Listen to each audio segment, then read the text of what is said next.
in January 23, you decided to you know, go self-employed and go down your own path. Talk to me about the kind of the thought process in your mind at that time, why you decided to go down the route of Mór Taste and jam and all that. I mean, it was quite a like an interesting journey that I was on. And I think like it's two things that actually came together for me. Like the one was that I was working for like these global food multinationals, and I was when I joined them. I was super proud being there and like trying to work on brands that everybody knows. That was really good. But over time, like I was more and more frustrated with how they operate, and like that the brands are fantastic, and like the things that you learn from from a marketing point of Yeah, view is absolutely amazing. But like over time I realized that basically it's all about profit, right? That's what these companies are interested yeah, in. They have no choice, right? They are listed at the stock exchange, they have yeah, shareholders. That's what they are there for. They're there to earn money. So when you're trying to improve things and make the products better for the consumers, that's actually really, really difficult. And at the same time, like I was suffering from quite a few health issues myself. And it took a long time to realize that like a big part of these health issues that I had is actually coming from my own like way of eating a lot of processed food, eating like ready yeah. meals, not really taking care of the nutritional aspect of the food that I was eating. And over time, I just couldn't get these things together anymore. Like being employed by a company, just like really focused on profit. But at the same time, knowing myself how important your own diet and your nutrition is. And at some point, I just said, okay, I have like kind of seen this opportunity, and like I still think it's very strange that nobody else is doing a product that I'm doing at the moment. But I just thought, like, if I don't do it now, I'll never do it, Yeah. right? And I just wanted to grab the opportunity and make things a little bit better, not just for myself, but like for everybody else as well. Well, so tell me about so your product. What specifically is different? You said that, you know, you're surprised other people haven't done. What's kind of very unique about your product? So it's like jams and marmalades and chocolate spreads that are really pushing the fruit and the nut content to a maximum, right? So my like a big part of my own health issues were actually coming from consuming too much sugar. Yeah. I always liked sugary sweet products, but I was told by my doctor, you're eating way too much sugar. So I went into supermarkets and was looking for jams specifically with a high fruit and a low sugar content. And you have these brands that say nothing but fruit Yeah. or no Yeah. added sugar or Yeah. whatsoever. Yeah. But then I was happy seeing that. But then, like, you realize if you turn them around, you realize the only thing they're doing is replacing sugar with concentrates or Right. with artificial sweeteners. And like that's when I started experimenting myself. Do you actually need sugar for Yeah. preservation? Does a Yeah. jam need that much sugar at all? Can you preserve fruit without adding sugar to it? And like the preservation isn't coming from sugar; it's coming from the temperature. You cook the jam, Right. right? That's what preserves it in the end. So I was making these products for a long time, basically just doing what I thought would be a better product, not replacing sugar with concentrate or sweetener, just like in a raspberry jam, just using more of the actual raspberries and avoiding anything else, just using more raspberries, pushing the sugar content to the lowest level that you can, and creating a product that is very, very fruity, but actually reduced in sweetness. And that's the unique bit about More Taste is that like it's not just reducing sugar, it's actually reducing the sweetness of the Yeah. product, but making the product more intense. Well, no, it's interesting you say that, because anyone that's ever made jam will know there is a eye-watering amount of sugar. Like, it's off the charts. And as you said, a lot of it's to kind of thicken the product, isn't it, and to get it to set, I think. Mm-hmm. And there's so many other ways to actually, get a product that I'm sure to set and stuff. Yeah, but that's the tricky bit, really, and I didn't realize that it's that this makes such a massive difference. Is like the consistency is super important. It's not just the flavor itself, and like usually you would use jam sugar, Yeah. right? If you With pectin. make your jam at home, you buy the fruit and you buy your jam sugar, you make it at home. But the problem is the jam sugar is a mix of pectin and sugar. That's what it is. Yeah. And like if you reduce the amount of sugar, you also reduce the amount of the pectin, Yeah. and then it won't set. Yeah. So Yeah. what you need to do is you need to like get the different Increase the the sugar and the pectin separately, and then just reduce Yeah. the sugar, leave the pectin at the same level. Yeah. Yeah.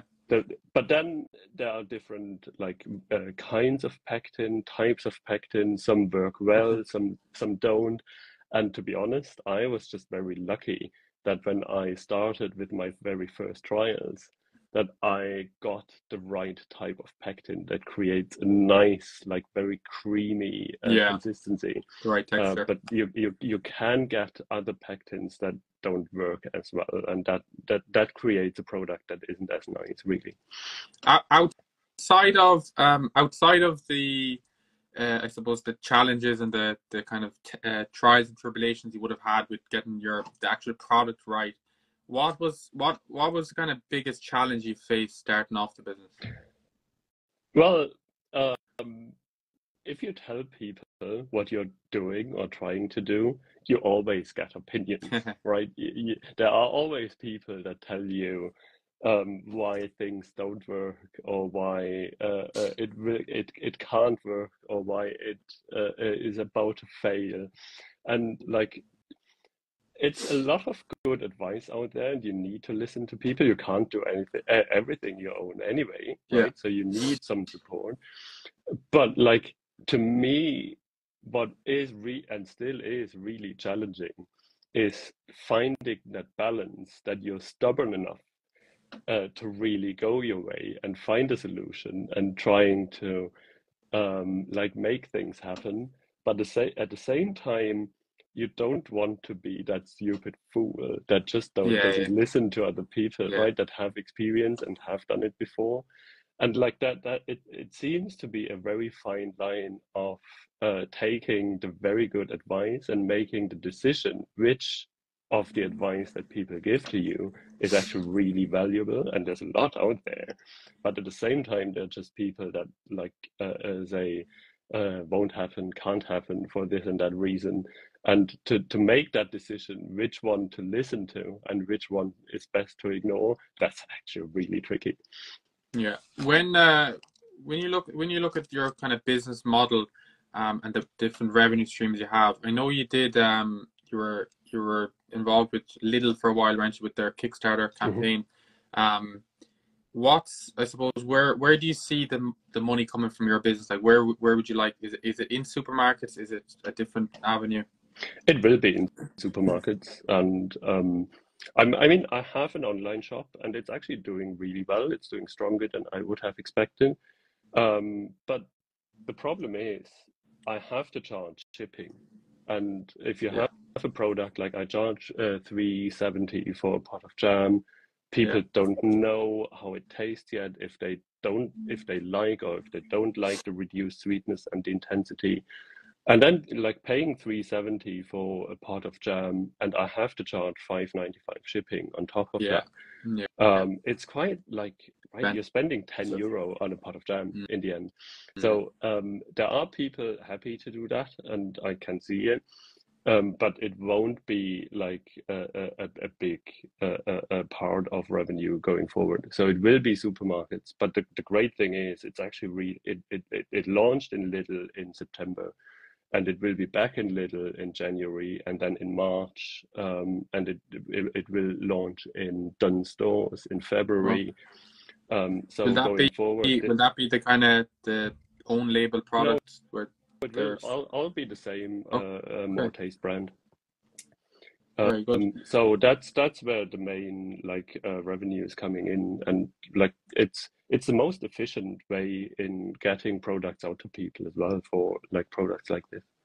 Right. Okay. So like again, me not knowing enough about that business, but like I hear a lot of people and they say that the supermarkets there's such small margins on product in supermarket, and a lot of people kind of more startups they kind of focus on your kind of independent stores and they kind of go down that route.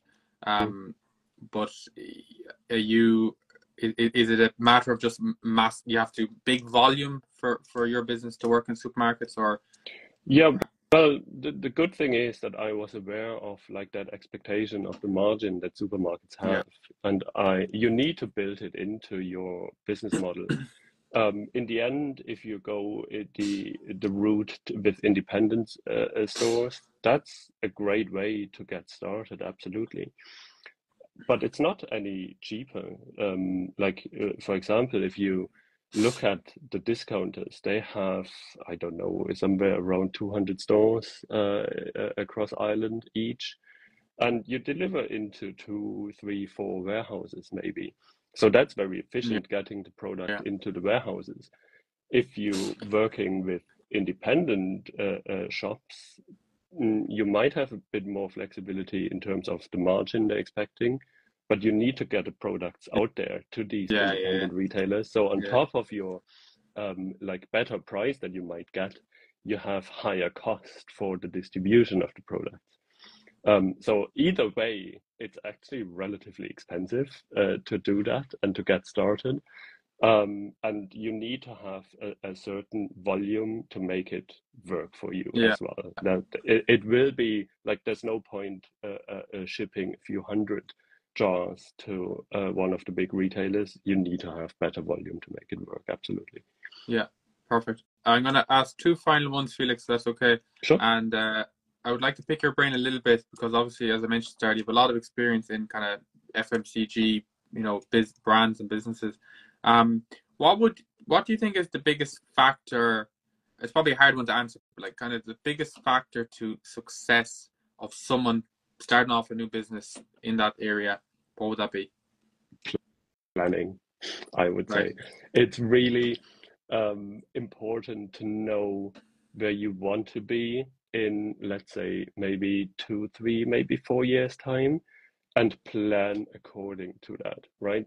That, like, for example, you know that you want to sell your products on a farmer's market, then make it work on farmers market. Look for the best farmers markets out there that like make it actually worth going to, and plan around it. Make your marketing, pull your people into that market, make them come to you. If you plan to be in supermarkets, it's a very different model, right? Yeah. Then you need to create your product differently. It needs to communicate and like look much more professional. But you also need to plan the financials in as well. I mean, if a supermarket asks for X amount of margin, that's what they expect, right? That's what you need to have built into your plan.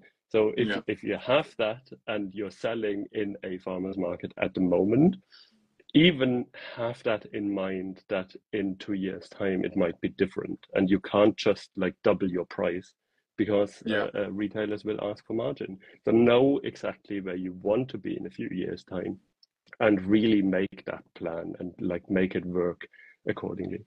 Do you produce all your products yourself, or do you kind of outsource some of that? At the moment, I do produce all of the products myself. So every single jar that you have Well, bought so far was produced by myself. Going forward, I hope to get some support. So I have to find a recipe ready and I know how the products would look like. And I hope to get some support going forward. deadly. So on that point, I'll finish up this one. What is what's the long-term goal for the business? Where would you love to be with this business? What's the ceiling for it? What I would like to do is I would like to repeat what I've done in jam with other products, Right. right? So jam, what I've done is reduce the sugar, keep the intensity, make it taste nice, make people being able to enjoy a product that is actually better for you. And I think this can be repeated with other products as well. So for example, going into snacking, if you look at like Haribo gummy bears, Yeah. they are full of sugar, Yeah. right? If you look at the ingredient list, so there must be a way to make them with more fruit and less sugar and still make it taste nice.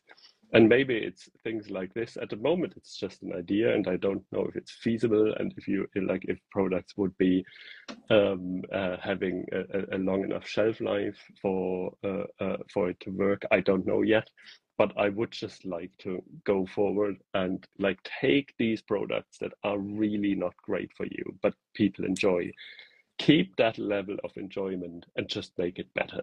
That's what I'd like to do going forward. Perfect. Well, you might be the savior for the man to change it all first.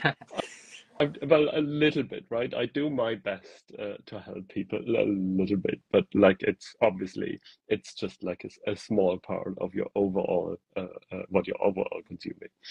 Yeah, Felix, thank you so much. Really, really enjoyed chatting to you, and really appreciate your time. Thanks for having me, and yeah, see you next time, I hope. Chat to you soon, All right, Felix. Thanks so thanks. much.